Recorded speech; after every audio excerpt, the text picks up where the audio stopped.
नाशिकच्या तपोवन प्रकरणावर सरकारने साधूंच्या नावाखाली उद्योगपतींच्या घशात काहीतरी टाकण्याचा संधी साधूपणा करू नये अशा शब्दात राज ठाकरे यांनी सरकारला फटकारलंय।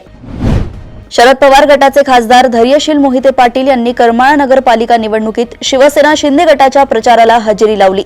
शरद पवार गटाचे खासदार धैर्यशील मोहिते पाटील यांनी उपमुख्यमंत्री एकनाथ शिंदे यांचं भरभरून कौतुक केलंय।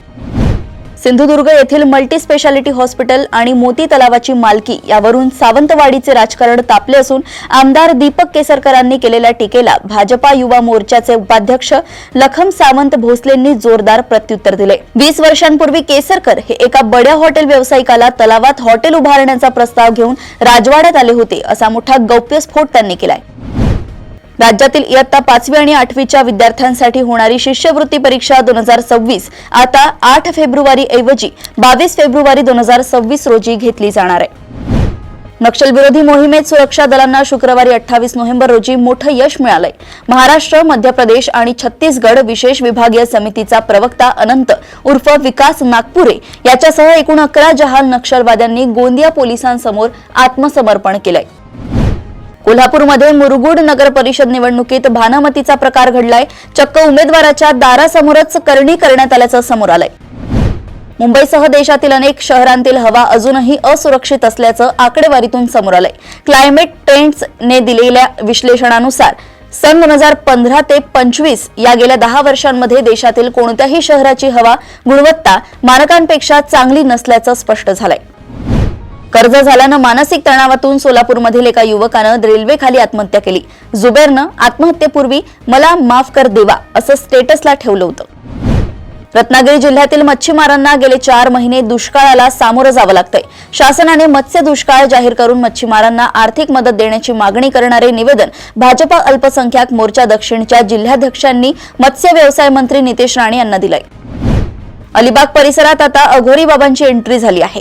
अलिबाग शहरातील कोळीवाडा परिसरात उत्तर प्रदेश आणि मध्य प्रदेशमधून आलेले अघोरी बाबा फिरण्यास सुरुवात झाल्याने निवडणुकीला धार्मिक रंग देण्याचा प्रयत्न सुरू असल्याची चर्चा सुरू झाली आहे। सिंधुदुर्ग मत्स्य विभागाने मालवण किनारपट्टीवर मोठी कारवाई करत गोवा राज्याच्या 2 LED नौका जप्त केल्या आहेत। महाराष्ट्राच्या जलधी क्षेत्रात अनधिकृतपणे LED लाईट वापरून मासेमारी करताना या नौका पकडण्यात आल्या।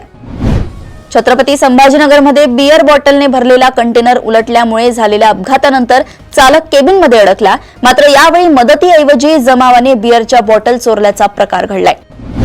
भंडाऱ्यात अजित पवारांच्या राष्ट्रवादीनं प्रभाग 2 मध्ये थेट पती पत्नीला उमेदवारी दिल्यानं मोठी चर्चा रंगली आहे। त्यामुळे या निवडणुकीकडे सर्वांचं लक्ष लागलंय। पुणे रेल्वे स्थानकावर महत्त्वाच्या कंपन्यांकडून विकल्या जाणाऱ्या खाद्यपदार्थांचे दर दुप्पट असून वजनातही फरक आहे। प्रवाशांना याची माहिती नसल्याने लूट होत असल्याचा प्रश्न निर्माण झालाय। पुणे नवी पेठ परिसरात स्पर्धा परीक्षेसाठी तयारी करणाऱ्या 26 वर्षीय तरुणाने गळफास घेऊन आत्महत्या केल्याची घटना घडली आहे। स्पर्धा परीक्षेचा अभ्यास करत असताना वाढलेल्या दडपणामुळे आणि नैराश्यातून आत्महत्या केली असावी असा प्राथमिक अंदाज पोलिसांनी व्यक्त केलाय।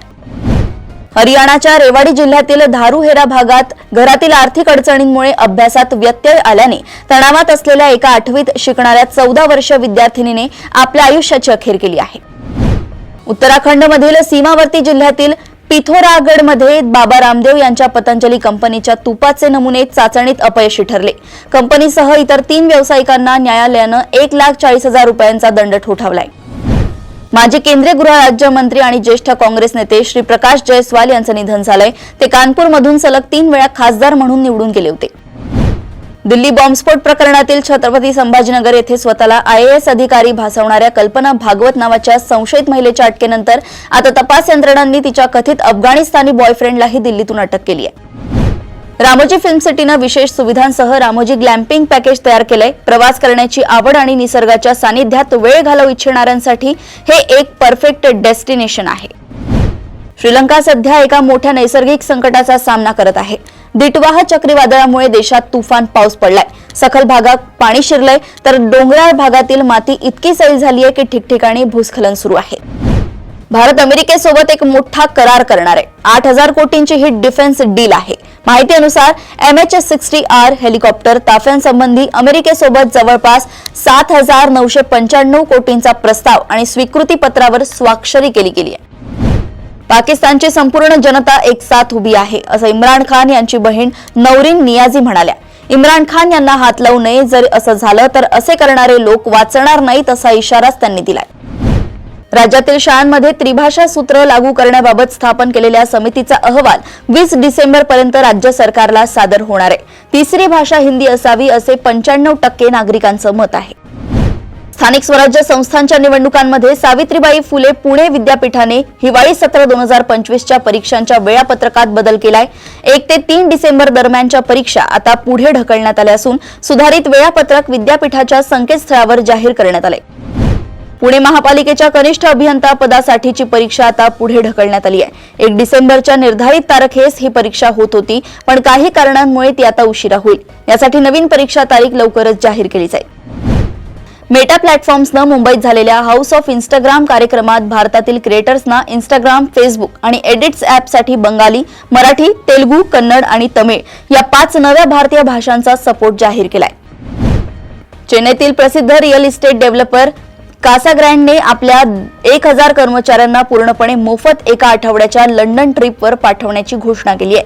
ही काही लॉटरी नाही, तर त्यांच्या वर्षभराच्या मेहनतीचं बक्षीस आहे.